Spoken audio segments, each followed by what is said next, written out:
But first, it is a story you'll only see on Fox 46, the massive cleanup site where more than 1 million gallons of gasoline leaked from the Colonial Pipeline in Huntersville that had been off limits until now. Two teens discovered the gas leak back in August off of Huntersville Concord Road. Ever since then, crews have been working to fix the leak and clean up the large amount of gasoline that spilled. Well, thanks for joining us here on Fox 46. Two journalists, they were the first reporters allowed to tour the gas leak site on foot today. And that exclusive tour took place just a few hours ago, and now they're ready to share what they saw. Fox 46's Derek Dellinger joins us now, and also Fox 46 chief legal correspondent Seema Iyer got that exclusive tour today.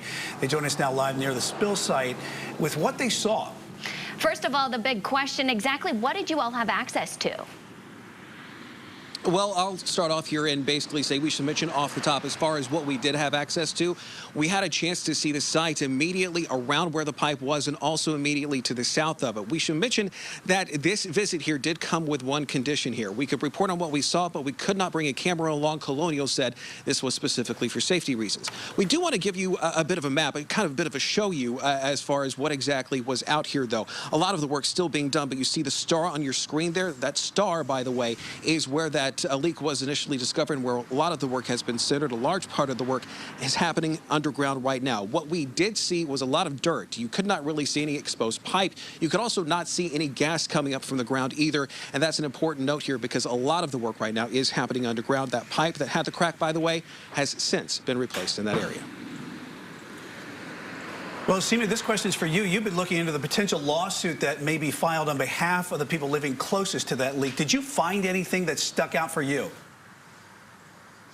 The area was analogous to an active crime scene. Think an investigation that is still going on as well as a cleanup effort. Yes, I did find something. I found recovery wells. Recovery wells, and you may be able to see it indicated on your screen in orange dots.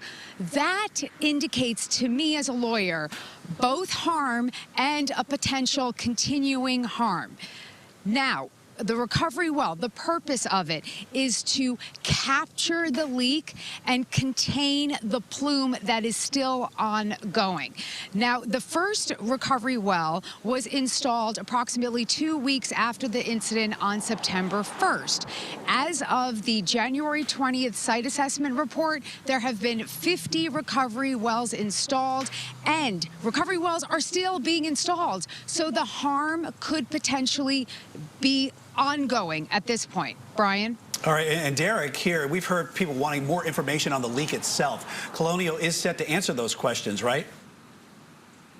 Yes, they are. In fact, one of the big questions many people do have out here has to do with any potential water well contamination. Authorities have told us, and all of the testing that has been done so far indicates that there is no water well contamination into the area. But one of the big questions and a lot of the lingering questions that people have are basically going to be put forth to them coming up on Monday. The Colonial Pipeline, as well as North Carolina Department of Environmental Quality, they will be part of a town board meeting here in Huntersville. That will be happening.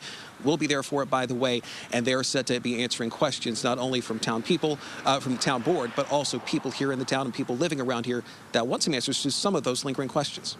And Seema, people in the area have noted their worries about the chemicals. Did you have to take any extra steps to protect yourself while you were out there today?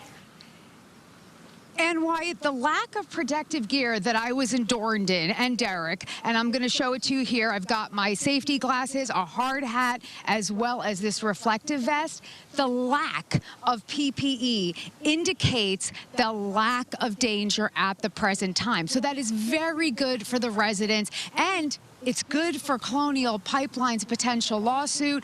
I also want to point out that all of the on-site workers who are from the Charlotte area, they are gravely concerned about fixing this problem. There was a sense of urgency to work all day, all night. And final note, as of now, no lawsuit has been filed. All right, just incredible work out there, you two. Seema Iyer and also Derek Dellinger really providing a lot of great information for all the residents of Huntersville and the viewers of the Carolinas right now on this gas leak.